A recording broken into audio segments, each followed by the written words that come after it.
If Discord is throwing an internal server error, don't worry. In this video, I'm going to walk you through the quickest fixes step by step so you can get back into your server and keep chatting normally. This is a simple troubleshooting guide for when Discord won't load properly, gives you an API error, or starts acting strange after an update. Make sure to stick around until the end, because the last step can often refresh your account connection and fix the problem faster than you'd expect. And if this tutorial helps, please hit the like button and subscribe for more quick tech fixes just like this. First, we're going to restart Discord properly. Don't just close the window.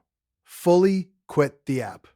On Windows, open Task Manager and make sure Discord is not still running in the background. If it is, end the task completely. Once Discord is fully closed, wait about 30 seconds before opening it again. This gives the app a clean reset and can clear out temporary glitches that may be causing the internal server error. Next, try Discord on a different platform. Open the Discord mobile app if you have it, or try logging in through the web browser version. This is a very important test, because if Discord works on one device but not the other, the issue is usually related to corrupted app data on the problem device, rather than your account itself. For example, if the browser works but the desktop app doesn't, that points to a local app issue. If all versions show the same error, then the problem may be on Discord's side or tied to your account session. Now let's clear the cache, which is one of the most effective fixes for Discord internal server errors. Corrupted temporary files can interfere with loading and create weird API problems.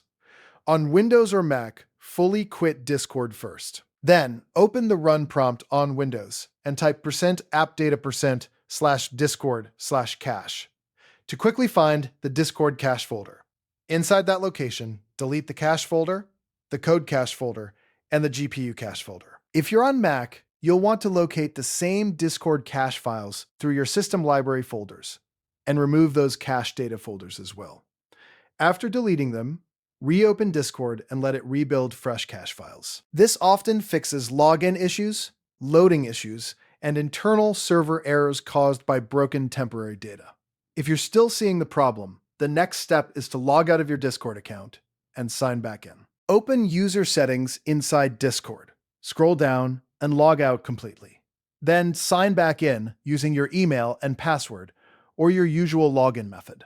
This can refresh your session and clear out any stuck authentication data that may be triggering the error. After logging back in, check whether the server loads normally again. If it does, then the issue was likely just a bad session or temporary account connection problem. So to recap, the main fixes are fully restart Discord, test another platform, clear the cache, and log out and back in. In most cases, one of these steps will solve the internal server error without needing anything more complicated. If this video helped you, please give it a thumbs up and subscribe for more easy troubleshooting guides. Thanks for watching, and I'll see you in the next one.